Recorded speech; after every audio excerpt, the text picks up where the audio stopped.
안녕하세요. 찬양하는데 눈물이 터지네요.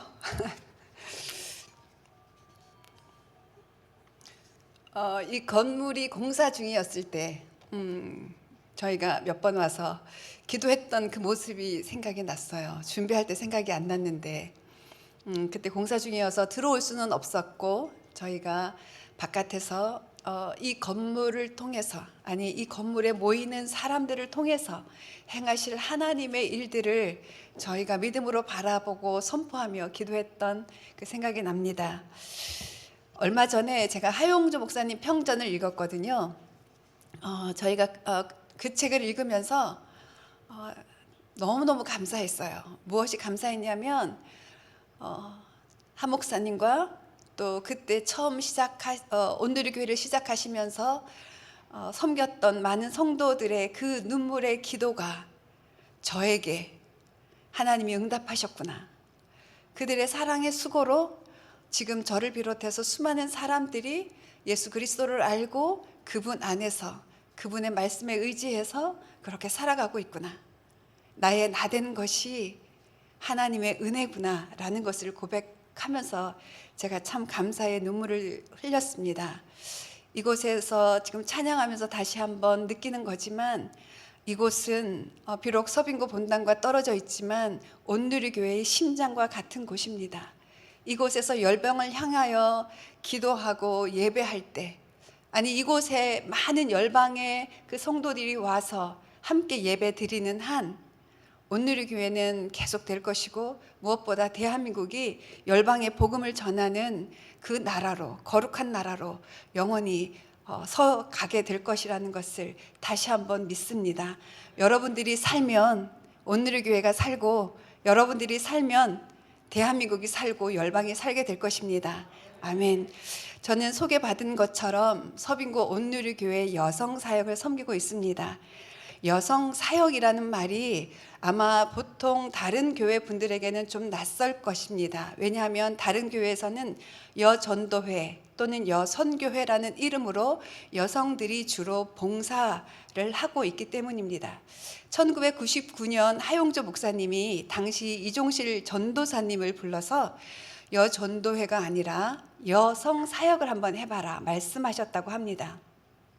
그래서 여성이 여성들을 대상으로 하는 사역을 화요일부터 금요일까지 시작을 하게 되었는데요. 첫 번째 그 비전은 뭐냐면 이브 투 메리였습니다.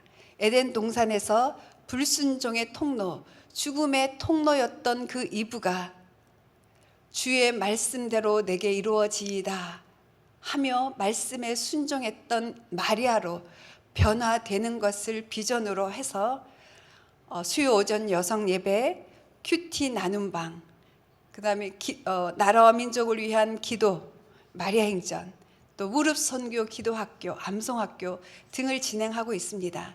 지금은 비전을 마리아 행전에 두고 저희가 사역을 하고 있습니다. 불순종했던 이브가 순종했던 마리아로 변한 것처럼 그렇게 변화된 여성들이 또 다른 마리아들, 성경에 나오는 그 마리아들처럼 이제는 나만을 위한 존재가 아니라 하나님을 더 사랑하고, 특별히 온누리 교회의 예수 바보 행전이라고 하는 그 비전을 함께 써나가며 예수님이 다시 오실 것을 준비하는 거룩한 신부로 준비되며, 또 지금 현재 이 나라와 이 민족을 위하여 기도하는 마리아로 다시 일어나게 될 것을 저희가 믿음으로 바라보며 사역을 하고 있습니다. 저는 너무나 부족한 사람입니다. 그러나 제가 말씀을 선포할 때에 이 말씀의 원저자이신 성령께서 여러분에게 말씀하실 것입니다. 그래서 저는 오늘 또 담대하게 여러분 앞에 섭니다. 하나님은 우리의 능력을 보시지 아니하고 우리의 믿음을 바라보시기 때문입니다. 이 시간 함께 기도하고 말씀 듣도록 하겠습니다.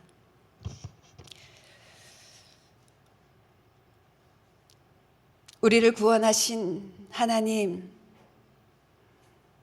우리에게 말씀과 성령으로 찾아오셔서 우리를 거듭나게 하신 하나님, 그 은혜를 바라보며 이 시간 다시 주님의 말씀 앞에 섭니다. 말씀하여 주시옵소서. 말씀을 들을 수 있게 하여 주시옵소서. 그래서 이 시간 우리가 듣는 이 말씀이 믿음이 되게 하시고 소망이 되게 하시고 사랑이 되어 하나님을 더 사랑할 수 있도록 인도하여 주시옵소서. 무엇보다 하나님을 만나기를 원합니다. 이 말씀으로 하나님의 얼굴을 대하기를 원합니다.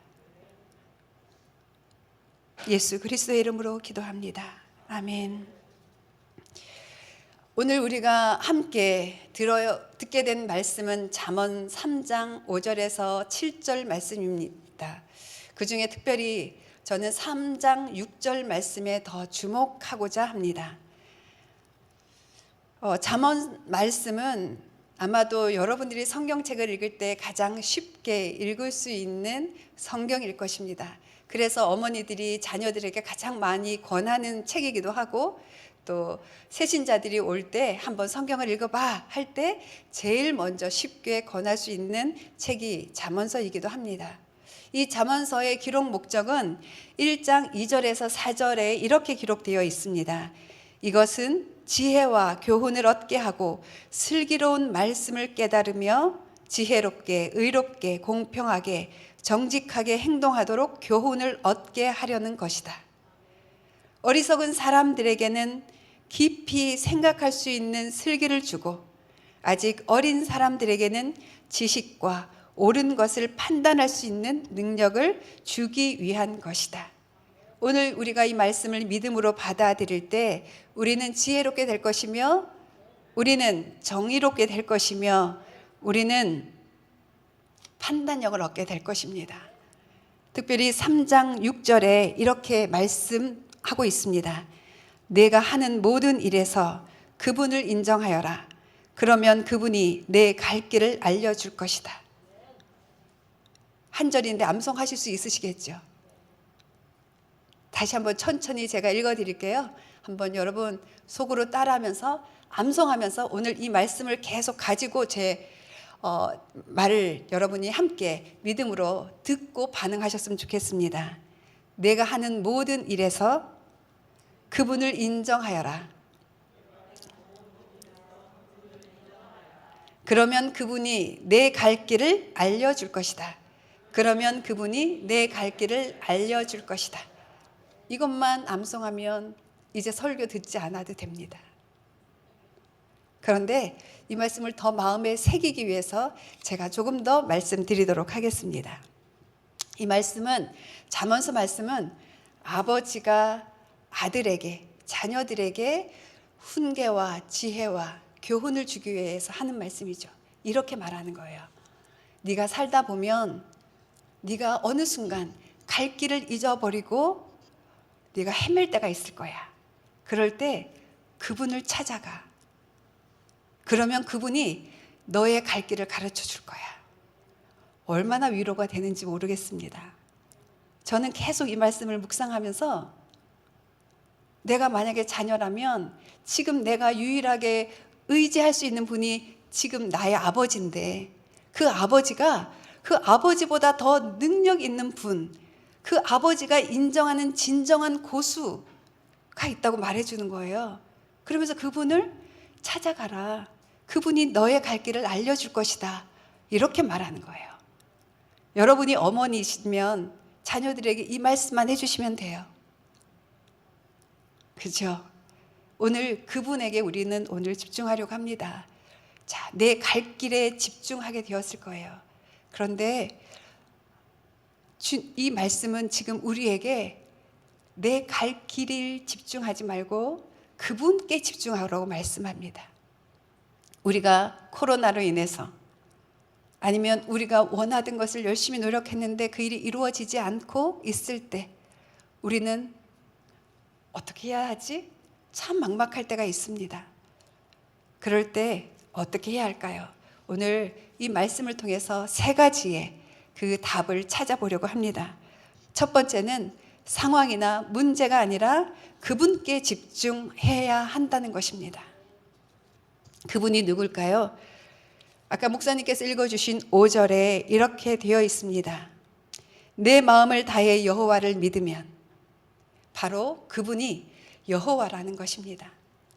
그런데 그 여호와를 바라보는데 마음을 다해 바라보라는 것입니다. 집중해서 바라보라는 것입니다. 집중해서 다른 것을 바라보지 않고 집중해서 하나님을 바라보라고 말씀하십니다. 왜 그렇습니까? 우리는 하나님의 형상으로 지음받은 존재이기 때문입니다.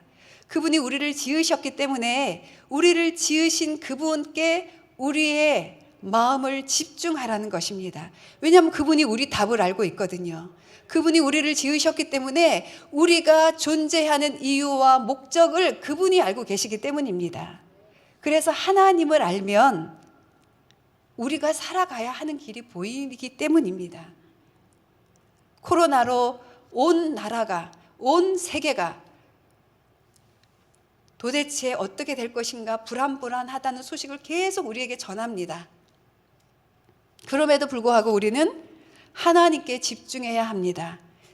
이 온 땅을 창조하신 하나님께 집중하는 것만이 이 코로나, 이 어두운 시국에 우리가 가야 할 길을 발견할 수 있는 유일한 길이 되는 것입니다. 하나님은 우리를 하나님의 형상으로 지으셨습니다. 그것은 무엇이냐면 하나님과 만날 수 있는 존재로 지었다는 것입니다. 다른 종교와 기독교의 차이는 무엇입니까? 다른 종교는 나와 그것과의 만남입니다. 인격체와 비인격체의 만남, 그것을 말하는 종교인데 기독교는 하나님의 인격과 나의 인격이 만나는 것, 그것이 다라고 말하는 것이 기독교입니다. 히브리서 11장 6절에 이렇게 기록되어 있습니다. 하나님을 믿는다는 것은 하나님의 살아계심과 자기를 찾는 자들에게 상 주시는 분이심을 믿는 것입니다. 믿음이란 하나님이 살아계시다라는 것을 믿는 거예요. 믿음이란 그 하나님이 자기를 찾는 자들을 상 주신다, 이것을 믿는 것이라고 말합니다. 그러니까 이 말씀은 무엇입니까? 하나님은 자기를 찾는 것을 기뻐하신다는 것입니다. 온 우주를 지으신 그분이, 우리를 지으신 그분이 원하시는 그것이 무엇이냐? 당신을 찾는 것. 그런데 그냥 찾지 말고 집중해서 찾는 것. 그것이 믿음이라고 보시고 그 믿음만 바라보신다는 것이죠. 그래서 시편 기자는 그 본인이 찾은 그 하나님을 이렇게 고백하고 있습니다. 야곱의 하나님을 도움으로 삼고 그 하나님 여호와를 바라는 사람은 복이 있습니다. 하늘과 땅과 바다와 그 안에 있는 모든 것을 지으신 분, 그분은 진리를 영원히 지키십니다. 그분은 억압받는 사람들을 위해 심판해 주시고 배고픈 사람들에게 먹을 것을 주십니다. 여호와는 갇힌 사람들에게 풀어주시고 여호와는 눈먼 사람들의 눈을 뜨게 하시며 여호와는 엎드린 사람들을 일으키시고 여호와는 의인들을 사랑하십니다. 여호와는 나그네들을 보호하시며 고아와 과부를 붙들어 주십니다. 그러나 악인들의 길은 좌절시키십니다. 오 시온아, 여호와께서 영원히 다스리시며 내 하나님이 온 세대에 걸쳐 다스리신다. 여호와를 찬양하라. 하나님을 만난 사람들은 이렇게 하나님의 하나님 되심을 찬양하게 될 것입니다. 시편 121편 1절 2절에도 이렇게 고백하고 있습니다. 내가 산을 향해 눈을 든다. 나의 도움이 어디서 오겠는가? 내 도움은 하늘과 땅을 만드신 여호와께로부터 온다. 지금 우리 앞에 놓여져 있는 상황이나 문제를 바라보지 않고 마음을 집중해서 하나님을 바라보아야 합니다. 그러나 하나님께 집중하지 않고 상황을 보게 되는 일들이 우리에게 일어납니다. 하나님께 집중하지 못하면 풍랑 속에서 배를 타고 있던 제자들처럼 늘 예수님과 함께 있었지만 그 풍랑 속에서는 예수님을 바라보지 않고 파도를 바라보면서 두려워 떨다는 것입니다. 그런데 예수님은 그 속에서 잠자고 계십니다. 왜 그러셨을까요? 이 제자들이 얼마나 약한 존재인지 아시면서도 왜 주무시고 계셨을까요? 바로 그 순간에 우리에게 이렇게 말씀하시는 것입니다. 풍랑을 바라보겠느냐? 나를 바라보겠느냐? 저도 처음에 코로나가 시작이 되었을 때 문자에 계속 뜨죠. 특별히 시작된 지 얼마 안 되었을 때 우리 동네 가까이서 확진자가 났다는 문자를 받아보고 제가 잠을 자는데요. 잠이 잘 안 오는 거예요. 그러면서 막 상상이 되는 거예요. 그 확진자가 우리 아파트 정문, 그 슈퍼마켓에 왔다가 갔을 경우 그 바이러스가 나에게 오는 게 막 상상이 되는 거예요. 아마 여러분들도 그러셨을 것입니다. 지금은 위드 코로나라고 해서 그것에 대하여 어느 정도는 여러분들이 흔들리지 않고 바라보고 있지만 처음엔 누구나 그렇게 흔들렸죠. 이렇듯 하나님을 바라보지 않고 상황을 바라보면 두려움이 우리에게 찾아옵니다. 그런데 실상 그 두려움이라고 하는 것은 실체가 없어요. 허상이에요. 그런데 우리는 그 허상에 마음을 빼앗긴다는 것이죠. 제자들처럼. 교회 안에서 이렇게 하나님께 집중하지 않는 사람들이 있습니다. 그 사람들은 누구를 바라봅니까? 나한테 잘해주는 사람. 앞에서 설교하는 저 목사님. 그래서 저 목사님께 기도받으면 내가 왠지 능력을 받을 것 같고 내 문제가 해결될 것 같고, 그래서 하나님 앞에 가기보다는 사람을 찾아서 의지를 삼고 위로를 받고자 합니다. 여러분이 교회 안에서 인간관계가 너무 깊어지고 친밀해지면 오히려 그 인간관계를 하나님과의 관계로 착각할 수가 있습니다. 그래서 온누리교회 제가 처음에 왔을 때 공동체에 조직이 되어 있는데 2년이 지나면 또 분순하고 그러더라고요. 그래서 이것에 대해서 반발하는 분들도 계셨지만 저는 그것이 참 좋았습니다. 왜냐하면 사람을 의지하지 아니하고 하나님께 집중하게 하는구나. 그래서 분순하면서 서로를 축복하고, 또 제가 가게 될 그 순에 제가 좋아하지 않는 분이 있을지라도, 또 저를 인도하는 순장님이 저보다 신앙생활이 또 경륜이 짧고 참 어린아이 같은 신앙생활을 가졌어도 그것에 대하여 기쁜 마음으로 받아들이면서 함께 예배할 수 있었습니다. 여러분의 인간관계에 문제가 생기면 감사하십시오. 하나님께 집중하라는 사인입니다. 두 번째, 이 잠언 3장 6절의 말씀, 특별히 5절, 7절까지 말씀을 보면 내 지식을 의지하지 마라. 스스로 지혜롭다 생각하지 말라 말씀하십니다. 이것은 무엇입니까?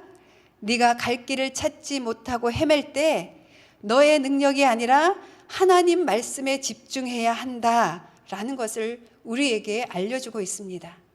너의 지식, 네가 믿고 있는 그 지혜, 네가 경험한 그 경험, 그것을 믿지 말고 하나님 말씀에 집중해야 한다.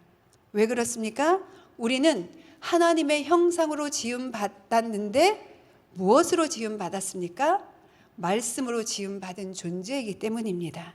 하나님의 말씀은 살았고 힘있고, 그래서 양날이 선 칼과 같아서 우리의 혼과 영과 관절과 골수를 찔러 쪼개기까지 합니다.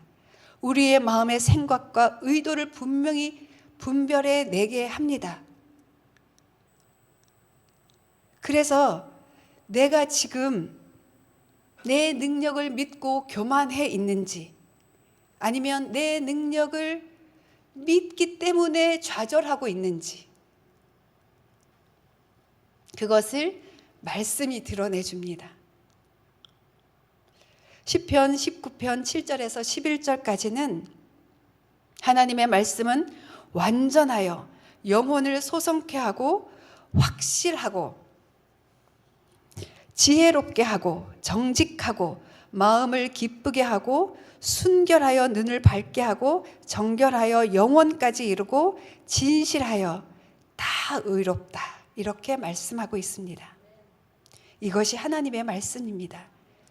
여러분들의 능력, 여러분들의 학력, 여러분들의 지위, 여러분들의 사역, 성취, 이것을 바라보지 말고 말씀에 집중할 때 여러분이 가야 할 길을 가게 됩니다. 하나님은 우리의 능력을 바라보고 우리를 사용하지 않으십니다. 저는 예전에 번동 코이노니아라고 하는 장애인 공동체에 가서 함께 예배 드린 적이 있어요. 지적 장애우들인데 같이 예배 드리면서 제가 한순간 깜짝 놀랐어요. 하나님이 이들을 사랑하시는구나. 하나님이 이들을 통해서 역사하시는구나. 하나님이 이들을 통해서 나의 영혼을 지금 깨우고 있구나. 제가 너무 좋아하는 우리 권사님의 딸이 지적장애우로 그림을 그려요. 제가 그 그림을 바라볼 때 너무너무 감동이 되는 거예요. 하나님이 그 자매를 통하여 저에게 말씀하시는 것을 느낍니다. 그런데 여러분은 왜 자녀들에게 능력을 요구하십니까? 왜 남편에게 능력만을 요구하십니까? 왜 여러분 자신을 여러분의 능력으로 평가하고 잘하면 우쭐해하고 못하면 낙심합니까? 이것은 하나님의 말씀에 집중하는 것이 아닙니다. 디모데전서 이런 말씀이 있죠. 모든 성경은 하나님의 감동으로 된 것으로 교훈과 책망과 바르게 함과 의로 교육하기에 유익하니 이 성경이 어떻게 한다고요? 하나님의 사람으로 모든 선한 일을 위해 온전히 준비되게 합니다. 장애인이든 아니든 비장애인이든 모든 사람이 성경을 바라볼 때 하나님의 사람으로 선한 일을 가능하게 하십니다. 저는 오랫동안 서울구치소, 청주여자교도소 또 소년원을 다니면서 그들에게 말씀을 전했습니다. 제가 가서 만나본 결과 하나님이 그들에게도 역사하십니다. 하나님이 살인자도 사랑하십니다. 하나님이 외국인도 사랑하십니다. 하나님이 마약 중독자나 마약 판매상이나 또 제가 그곳에서 만난 동성애자나 그들도 하나님은 사랑하십니다. 왜냐하면 하나님이 그들을 말씀으로 지으셨기 때문에 또 다시 말씀하고 계시는 것을 제가 보았기 때문입니다. 우리가 집중해야 될 것 말씀입니다. 하루 동안 여러분 하나님의 말씀에 얼마나 집중하세요? 오늘 아침에 여러분의 그 심령을 흔들어 깨운 말씀은 무엇인가요? 여러분들이 남편, 정말 내 뜻대로 되지 않는 그 남편을 바라보면서 선포하시는 말씀은 무슨 말씀이세요? 여러분들의 말을 듣지 않는 자녀들이 있을 때 그 자녀들을 향해서 여러분들은 어떤 말씀을 선포하세요? 이 선포하는 말씀이 있다면 여러분은 지금 하나님의 말씀에 집중하고 계시는 거예요. 그러면 여러분은 여러분에게 주어진 길을 가게 될 것입니다. 다른 사람들이 가는 그 길이 아니라 여러분들이 가야 할 그 길을 갈 수 있는 그 능력을 말씀에서 얻을 수 있습니다. 그래서 모세는 40년 광야 생활 동안 그 이스라엘 백성들을 인도하고 이제 본인은 들어가지 못하고 이들만 들여보내면서 마지막으로 피 끓는 마음으로 신명기 말씀을 하지요. 이스라엘아, 이제 내가 너희에게 가르치려는 이 규례와 법도에 귀 기울이라. 그 말씀에 복종하라. 그러면 너희가 살 것이며 너희 조상들의 하나님 여호와께서 너희에게 주시는 그 땅으로 들어가 차지할 것이다. 내가 너희에게 명령하는 것에 더하지도 빼지도 말고 오직 내가 너희에게 주는 너희 하나님 여호와의 명령을 지키라. 아멘. 그래서 하나님의 말씀에 집중하는 사람들은 주야로 그 말씀을 묵상하죠. 그런 사람이 이미 복이 있는 사람이라고 말합니다. 그 사람이 하는 그 모든 길은 형통합니다. 요셉처럼 형들의 미움을 받아서 팔려갈지라도 형통합니다. 애매한 오해를 사서 감옥에 들어가도 그곳에서 형통합니다. 왜냐하면 그곳에 하나님이 계시고 말씀이 계시기 때문입니다. 우리의 기준은 우리의 성공이 아닙니다. 크리스찬의 삶의 능력은 말씀에 있는 것입니다. 지금 여러분에게 하나님의 말씀이 있으면 여러분은 복 있는 자입니다. 이 말씀에 집중한 한 사람이 있었죠. 아니, 성경에 기록된 많은 믿음의 조상들은 다 이 말씀에 집중했습니다. 특별히 언약의 말씀을 믿은 사람이죠. 그 중에 갈렙을 이 시간 다시 한번 기억하기 원합니다. 갈렙이 그 가나안 땅을 다 차지하고 나서 땅을 분배할 때 여호수아에게 나가서 말해요. 뭐라고 말합니까? 모세가 나에게 이 땅을 주기로 약속했습니다. 그 약속의 말씀 기억하고 있죠. 내가 지금 나이가 85세지만 나에게 그 약속한 땅을 주십시오. 나는 마음을 다해 하나님을 믿었습니다. 나는 마음을 다해 이 말씀이 성취될 것을 믿고 지금 이 자리에 왔습니다. 이렇게 당당하게 말합니다. 말씀이 있는 사람들은요, 당당합니다. 그래서 여호수아 14장 14절에 이렇게 기록되어 있습니다. 그가 이스라엘의 하나님 여호와를 마음을 다해 따랐기 때문에 그 땅을 차지했습니다. 하나님의 말씀을 따르지 않고 자기 지식이나 자기 경험이나 자기 지혜를 믿는 사람들은 누구입니까?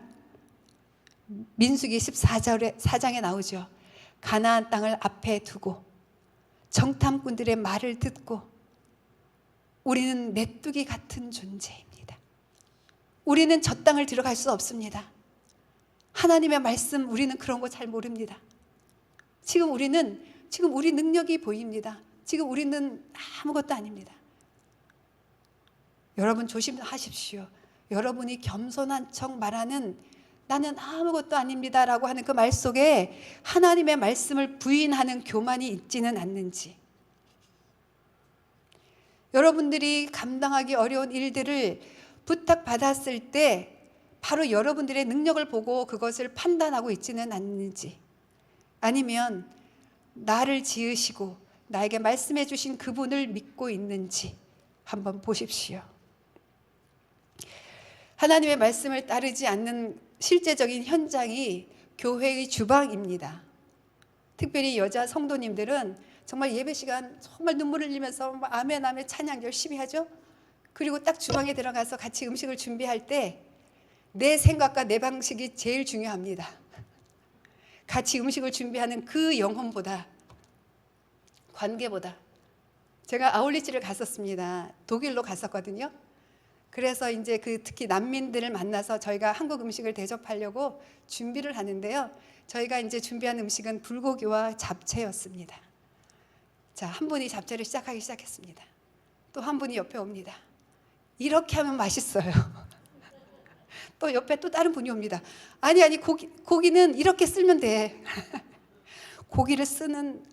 저희가 잘라진 고기가 없어서 고기를 썰어야 했거든요. 고기를 썰어야 하는 많은 방법이 나오고 잡채를 만드는 그 방법이 그 사람의 숫자만큼 나옵니다. 은혜를 쏟아 버리는 현장이 교회 주방이면 되겠습니까? 또 남자분들은 은혜를 쏟아 버리는 현장이 주차장이죠. 도로죠. 또 어쩌면 여러분의 그 남편 앞이 될 것입니다. 여러분의 자녀 앞에서 여러분이 받은 은혜를 은혜로 흘려보내고 있습니까? 아니면 그 은혜를 버리고 여러분의 지식, 여러분의 경험, 심지어 여러분의 지식과 경험도 아니고 다른 사람들의 말을 듣고 이렇게 자녀들에게 요구하죠.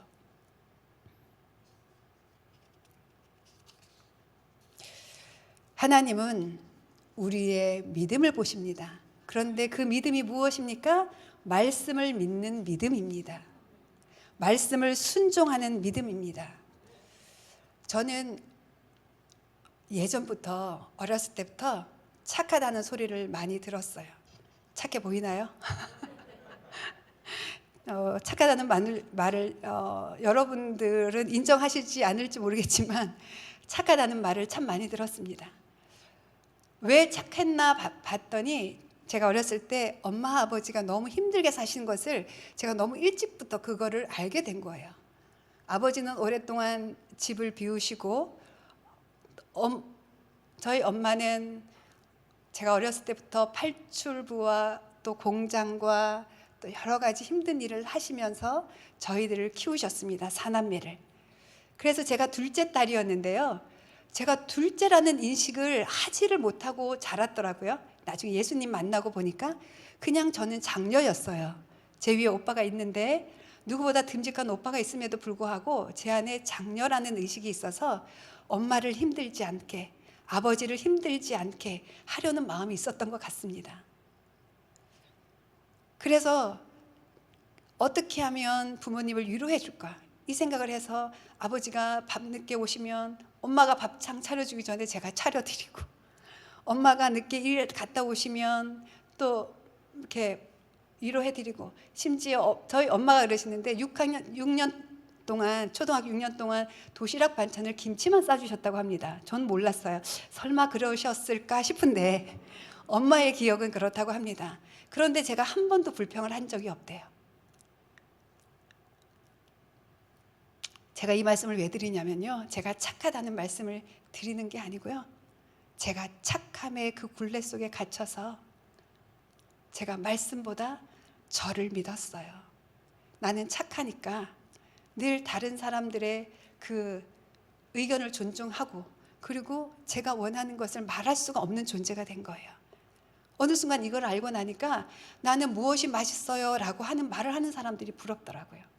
여러분, 식당에 가면 저는 제가 먼저 무엇을 원한다는 말을 해본 적이 없어요.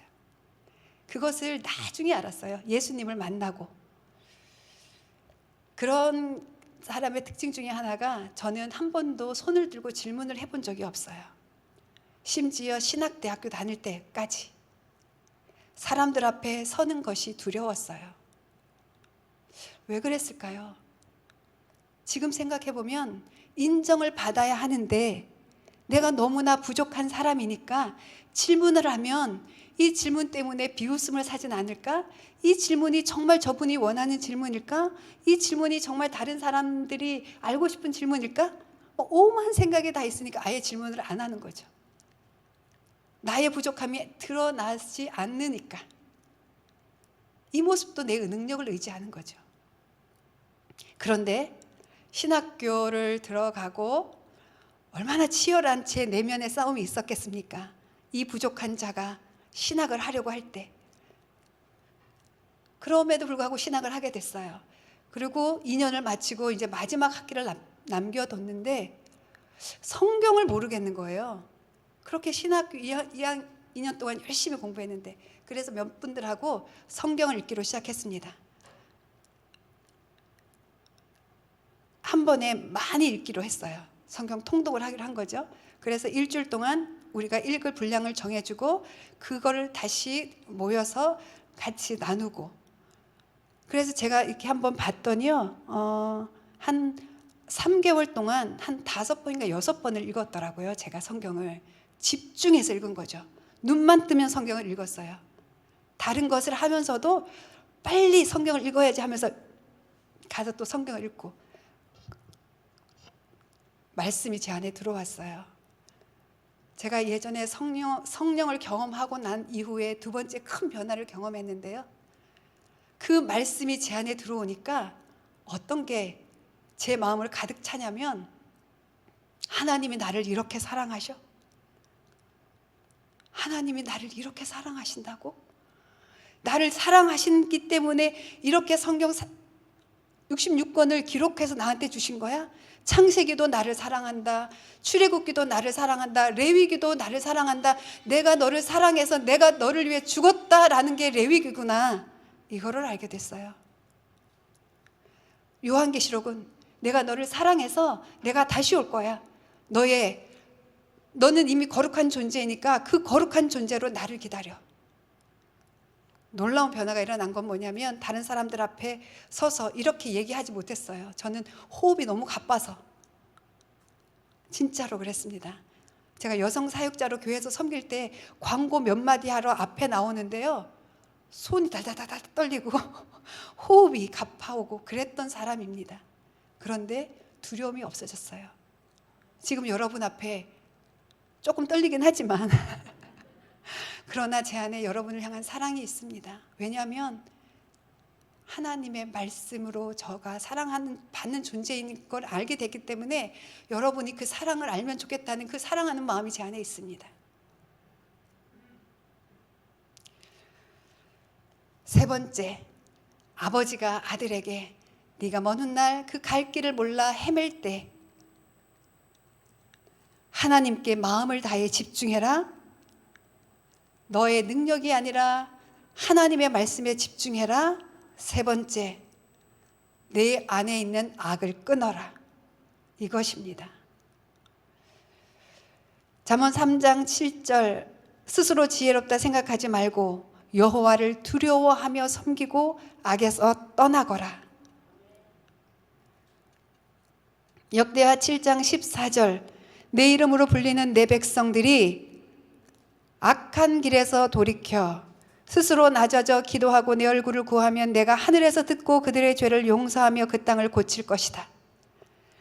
스스로 낮아져 기도하고 내 얼굴을 구하기 전에 뭐 하라고 합니까? 악한 길에서 돌이켜야 한다라고 말씀하십니다. 우리가 죄악을 품고 기도하면 그 기도를 들어주시지 않습니다.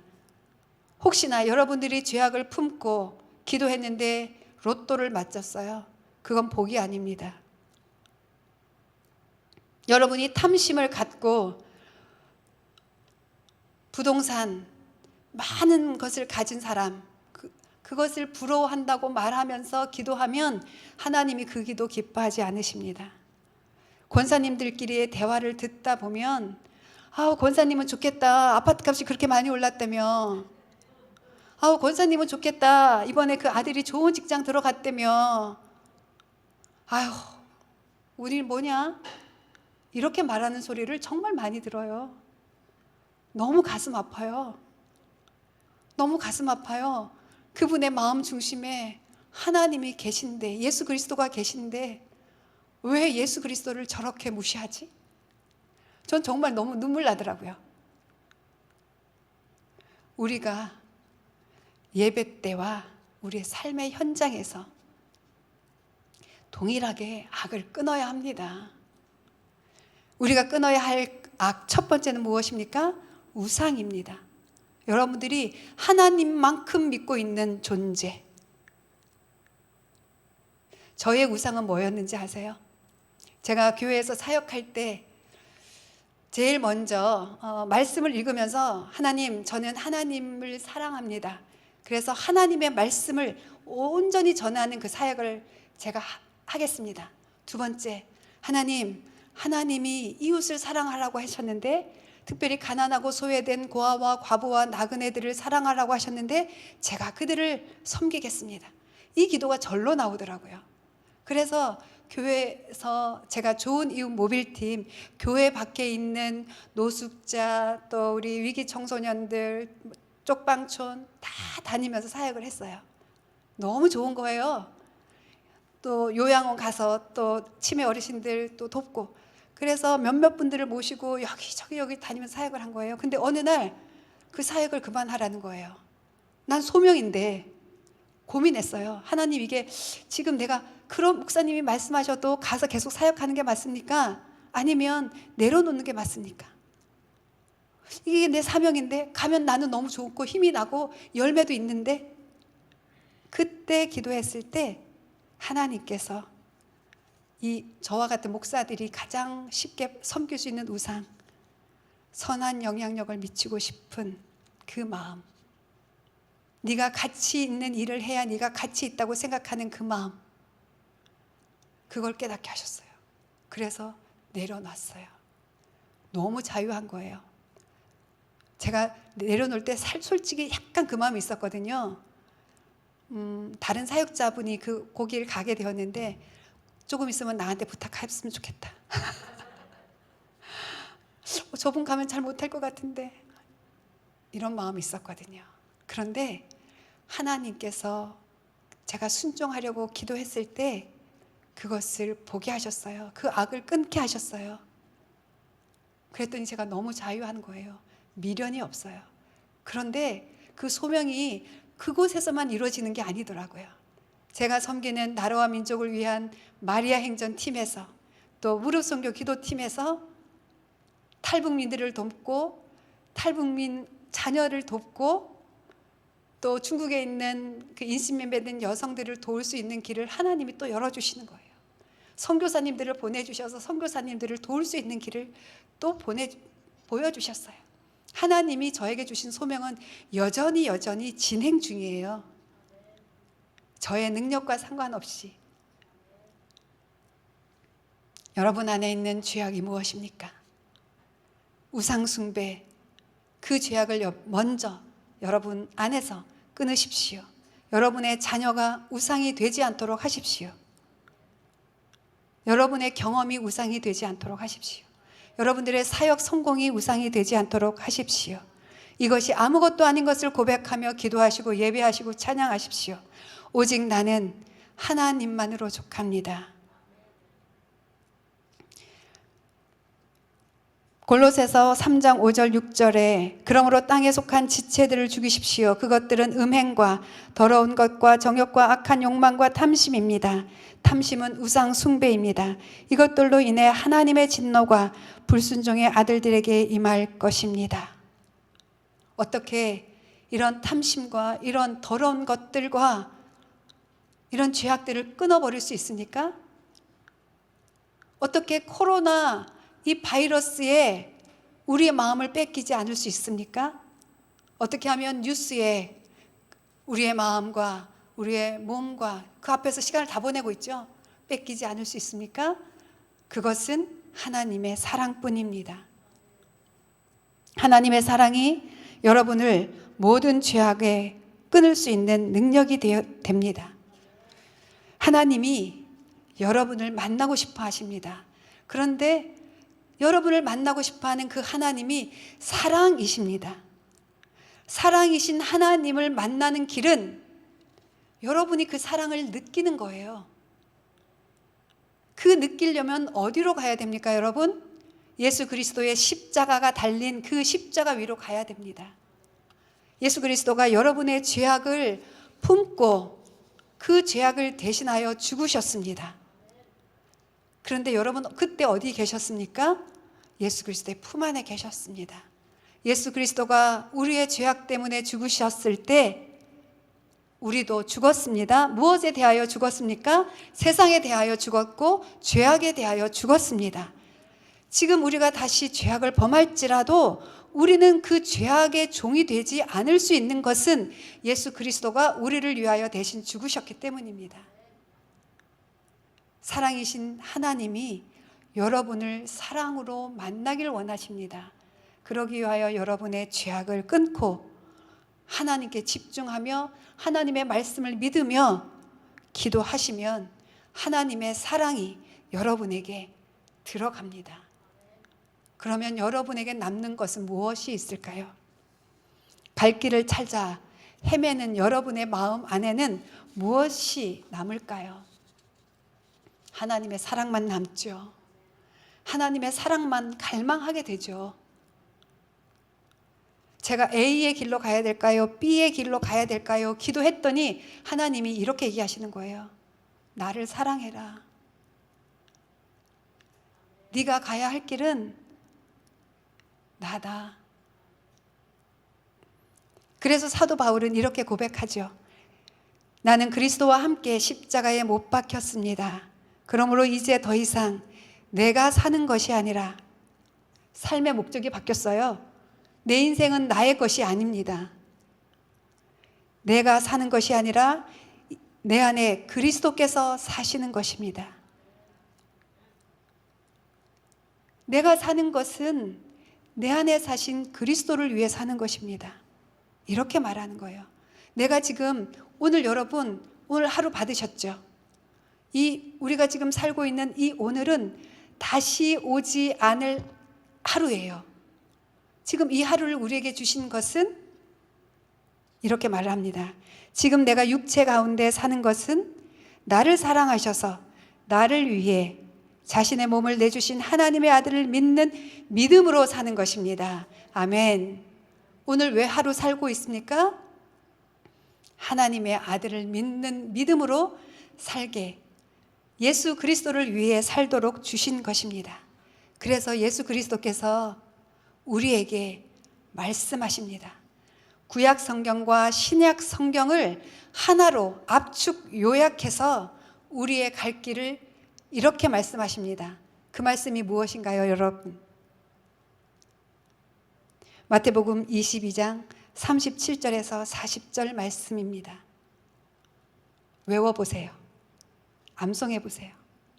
이것이 여러분이 나아가야 할 유일한 길입니다. 이 말씀 하나만 있으면 됩니다. 이 말씀 하나만 있으면 이 코로나 시국에 여러분이 무엇을 해야 할지 분명합니다.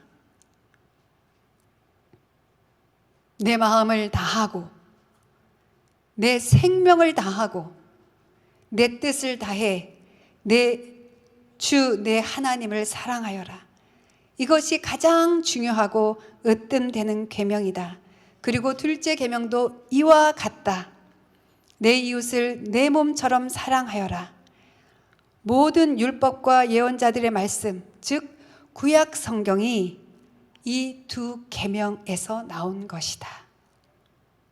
여러분, 갈 길을 몰라 헤맬 때 하나님은 우리를 사랑하신다고 지금도 말씀하고 계십니다. 삼위일체 하나님께서 우리에게 이 사랑을 보여주십니다. 제가 목사 안수를 전도사로 사역 한 10년 하고 제가 받게 되었어요. 그냥 저는 하나님, 저는 전도사로 마지막까지 마치고 싶습니다. 가장 낮은 길 그곳이 제가 있어야 할 곳이기 때문입니다. 라고 했는데 계속 성도들이 물어보죠. 전도사님 불렀다가 목사님이신가요? 계속 그러는 거예요. 목사 안수 언제 받으세요? 또 이렇게 계속 물어보고, 아니 아직 저는 하나님께서 목사 안수를 받으라는 확신이 없어서 저는 안 받고 있습니다. 이렇게 얘기를 수차례 했음에도 불구하고 받을 수밖에 없었던 몇 가지 일들이 일어났습니다. 그 중에 하나는 제가 전도사로도 가장 오래 섬겼는데 뒤에 같이 섬기게 된 전도사님들이 저 때문에 목사 안수를 안 받고 있다는 거예요. 되게 미안하더라고요. 그래서 또 그렇기도 하고, 그래서 제가 사인을 구했죠. 하나님, 우리 본부장 목사님이 제가 말하지 않았는데도 목사 안수 받아보지 그래 라고 말씀하시면 제가 받겠습니다. 그랬더니 저희 본부장이신 목사님께서 어느 날 그 말씀을 정확하게 딱 해주시더라고요. 그럼에도 불구하고 제 안에 거부하는 마음이 있는 거예요. 하나님, 목사 안수를 받아야 됩니까 말아야 됩니까? 그러는데 기도하는데 제 안에 어떤 것이 보이냐면, 왜 목사 안수를 거부하고 있니? 라고 얘기하는 게 들렸어요. 그랬더니 제가 목사님께 죄송하지만 목사님들을 신뢰하지 않고 있더라고요. 제가 목사님들을 비난하고 조롱하고 그런 마음이 제 안에 있더라고요. 목사답지 않다고. 제가 기준이 돼서 그분들을 정죄하는 마음이 제 안에 있는 거예요. 그러니까 제가 그 자리 가고 싶지 않은 거예요. 그냥 적당히 전도사로 그냥 성도들과 친하게 가깝게, 그러면서 저는 조금 더 의로운 것 같지, 이런 마음이 제 안에 있는 거예요. 나의 의가 제 안에 숨어 있다는 것을 발견했어요. 그러면서 그렇게 기도드렸습니다. 하나님, 제가 너무나 부족해서, 인격적으로도 부족하고 능력으로도 부족하고 외모적으로도 부족하고 너무 부족하고, 우리 가족들이 저를 다 인정하지 않아도 주님이 인정하신다면, 주님이 가라시면, 제가 목사가 돼서 다른 비위를 저지른 목사들과 같이 덤으로 비난을 받을지라도 주님, 제가 그 비난과 그 수치를 제가 받겠습니다. 주님이 제게 주신 그 사랑 때문에 제가 받겠습니다. 이 고백을 드리고 제가 목사 안수를 받게 됐습니다. 너무 부족하죠. 지금도 설교를 준비하면서 하나님, 왜 저를 목사로 부르셨어요? 하나님이 말씀으로 어떻게 우리 성도들에게 하나님을 전해야 합니까? 너무나 하나님이 위대하신 분이고 너무나 하나님은 놀라우신 분이신데, 너무나 하나님의 복음은 너무나 능력이신데, 하나님, 제가 너무 지혜가 부족해요. 하나님, 제가 너무나 하나님을 아는 지식이 부족해요.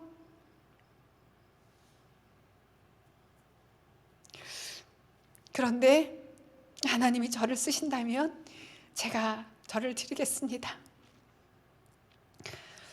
사람들의 평가를 바라보지 않고 하나님의 그 부르심, 그 부르심에 응답해서 제가 목사 안수를 받게 됐습니다. 목사 안수식을 하는 그 2시간이 일부 1시간은 예배를 드리고요, 나머지 1시간은 안수식을 합니다. 예배를 드리는 내내 저의 눈에서 눈물이 그치질 않았습니다. 슬퍼서 우는 거 아닌데 왜 눈물이 이렇게 나지? 너무 영광스러워서, 다른 사람들 앞에서 손 한 번 들지 못하던 저를, 다른 사람들의 평가가 두려워서 질문 한 번도 하지 못했던 저를 하나님께서 복음을 전하는 자로 사용하여 주신다는 것이 너무나 감사해서 눈물을 흘렸습니다. 그때 불렀던 찬양이 주님 다시 오실 때까지 나는 이 길을 가리라.